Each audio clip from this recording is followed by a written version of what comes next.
Well, let's start with Casatica di Bufala, which is just a wonderful little bloomy rinded cheese. Tell us a little bit about this cheese. The Casatica is one of the oldest recipe, and it comes with this amazing softness and elastic texture. Ooh. And it's with this white rind flour and quite young, around 3 weeks of maturation, and it's very sweet. Here we are very close to the taste of the milk of the cheese, and it melts very well. And it's the cheese that everyone love it, from the kids to the adult people. It's very versatile cheese. You can do whatever you want with this, from salad for baked, sandwich, pasta. Are there any particular pairings that you think are really lovely with this cheese? A pairing for me, it's always a tough question to answer, because I think it's very personal. Yeah. My personal suggestion is with white wine. White wine, all right. I like it with sour cherry jam. That's one of my favorites. Yeah, the jam is very personal again, but I tried. I never tried it. I love in this cheese how the floral quality of that milk really comes through really nicely. It's delicate, but it's not boring. What I like of this cheese, that once the cheese get in your mouth, it's a type of cheese, and then it change during when you're biting it, and it's like an evolution, and then at the end it leaves the mouth very clean, and invite you to get another one. I know. I want to eat the rest of that plate, but we have many other things to taste here. So let's move on to Quadrello di Bufala. So Quadrello is modeled after a Taleggio? It's the young brother of the Taleggio. Okay. It's how I would like to describe this cheese. It comes from the same recipe. We only had to adjust some technical things on cheese making, and adapt it with the buffalo milk. The shape is the same. The maturation time it's a little bit longer for us because of the potential that the buffalo milk has with the maturation. It can hold longer maturation in any type of our cheese. Oh, okay. I did not know that. And it's wash rind, and it gets this fantastic orange color. What I like of this cheese, that through the maturation it comes up with vegetable notes, vegetarian notes, from herbal, from what the water buffalo are eating. It reminds me the milk from the alpage in the cow side. And as long as go up with the maturation, those notes come out and get more and more intense. Pairing red wine. Red wine. A good red wine. Here in US you have also a good area, the Napa, heavy, medium heavy body red wine. It will be fantastic. Next time we'll have wine, right? Next time we'll just have wine to go along with this. That'll be cute. All right, well, Casatica and Quadrello di Bufala are cheeses that we've carried for a long time. We love them. They've got a lovely, wonderful following here. But we have two newer cheeses here that our customers will probably not be as familiar with. So I'd love if you could talk a little bit about these two. You're right. These new two babies of the Quattro Portoni. The first one is this Campi with Fennel seed. It's a round shape traditional cheese with around 2 months of maturation. It's about a 4-pound wheel, right? A little bit less, 3 pounds. Okay. We decide to add fancy ingredients like the fennel seeds. Going a little bit out of the trend with the chili and peppercorn that we also make, but doing something more fancy and particular. Of course, the idea comes from the salami, the famous finocchiona from Tuscany, where I am, and then we found out that the combination it is good. It's really good and attract curiosity, and the balance between the two flavor is really good. And so we decided to introduce it to Forever Cheese for the new season. All right.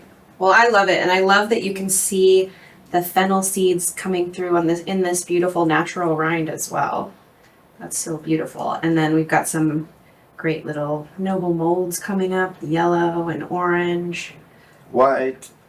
Yeah, we expect to see the white. I think that sometimes people are a little shocked by the more colorful molds, but I always want people to know that that's a feature, not a problem. This is wonderful when it happens. You open an important argument. The people should be more scary about the shiny rind more than the mold, because as more the rind is shining, it means that it get a lot of preservative, antibiotics or chemical. What I would like to say that in our company we do not use any preservative at all. Antibiotics or chemical, nothing. All our rind are natural. So it's normal that you can find some mold on it that grows in a natural way by the maturation. We suggest it to brush it if you don't like to see it, but it gives you the idea of a natural product. Right. And that would brush off really easily if you wanted to clean the cheese, but I always think that it's such a nice addition to see. The texture here is a little bit more compact compared to the others. And when you bite it, immediately arrives you the freshness of the seeds and the acidity balanced with the maturation of the cheese give you a round palate complex with the fennel flavor and cheese flavor. They combine very well for me. There is no flavor that pass the other one. Yeah, overpowers. Yeah, they're meeting each other. They're not fighting. I love that. And you can taste the fennel. It's super fresh and green tasting. Like I think a lot of times when people taste fennel seeds, they expect more of an earthier, sort of, drier kind of taste. But this is so bright. And it really plays well with that richness of the buffalo milk. I think there's also a good balance with the amount of fennel seeds. That you find it, but not too much. Right. You still taste the cheese. You still taste the cheese, and on the side you get the fennel flavor. Well, let's talk about the Marga. La Marga is really the baby born. The names come from the granddaughter of Bruno, the first one, Margherita. And thanks to Michelle that she suggests to give to this cheese the name of Margherita. So we made the short name, La Marga. Marga. And what's the style of this cheese? This style, it's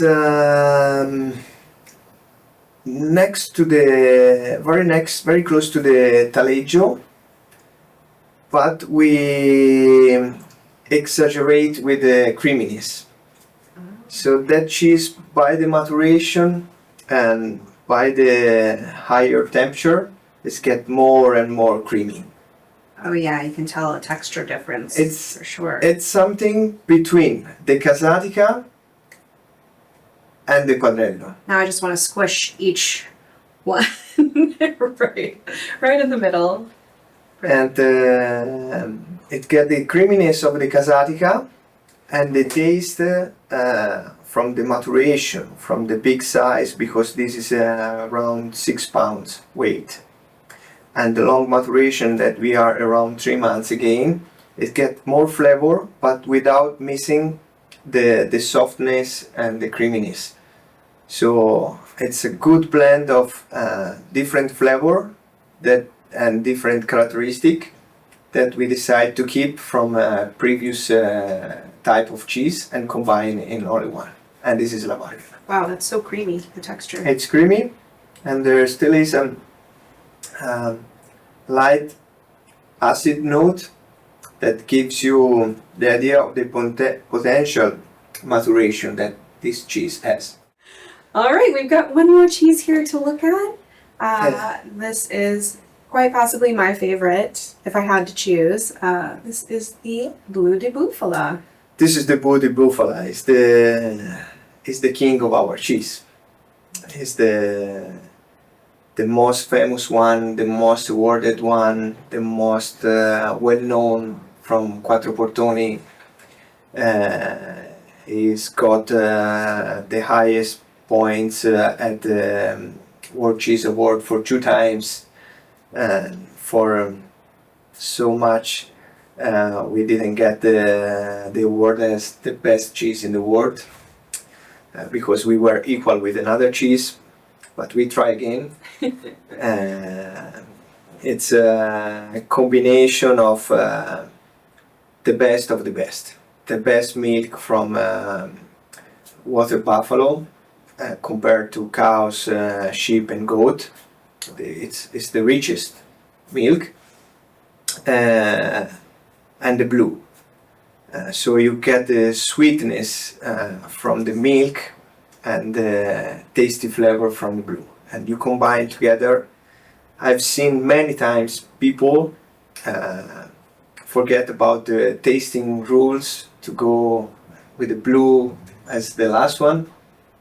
They start from the blue and then they go for the rest, because it's so sweet and so well balanced. I've seen many people that they usually don't like the blue, or they find the blue cheese too intense, too strong in terms of smell or taste, that they love it. All right. I love a cheese that converts people to, they don't like blue, but then they like this. Or if they don't like a goat's milk cheese, but then they do like a specific one. So it happens many times. I force a little bit someone to try it. I risk my personal life, but at the end, what is surprising is that you do not expect from a compact texture like this, and how easily turn into creamy inside your mouth. that's You right. didn't have to bite it or chew it. It melted by itself. You know, I didn't even think of that when I was cutting open the wheel, because it is so firm. It seems like it would be a drier, more crumbly texture, but when you're experiencing it, it is immediately creamy. And then it's impressive how clean is your mouth after a bite like that. I never get, not even the cream, the blue that are creamy. They leave this mouth so sweet. It's so gentle.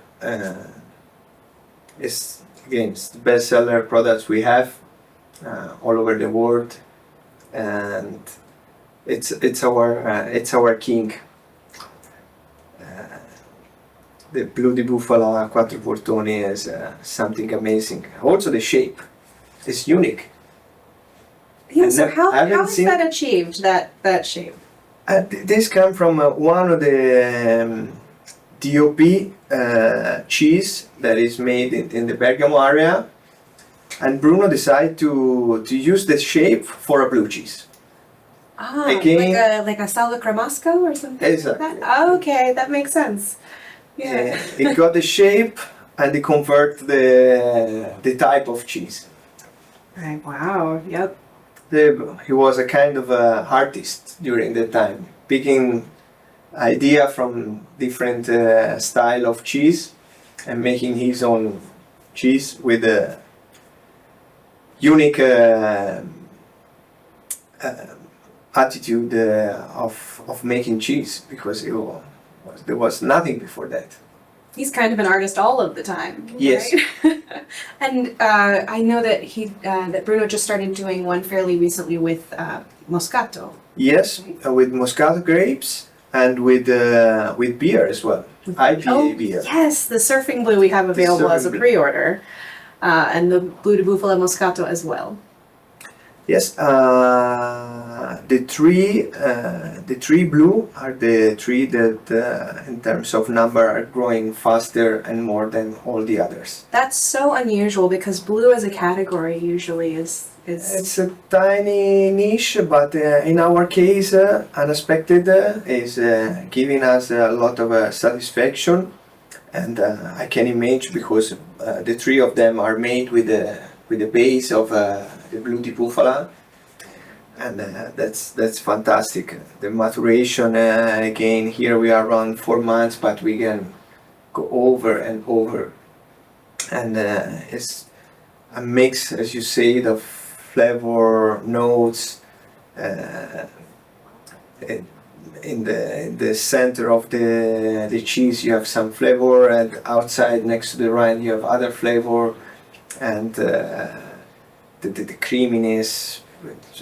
It's an amazing cheese. I agree with you when you say it's your favorite. It's also my favorite.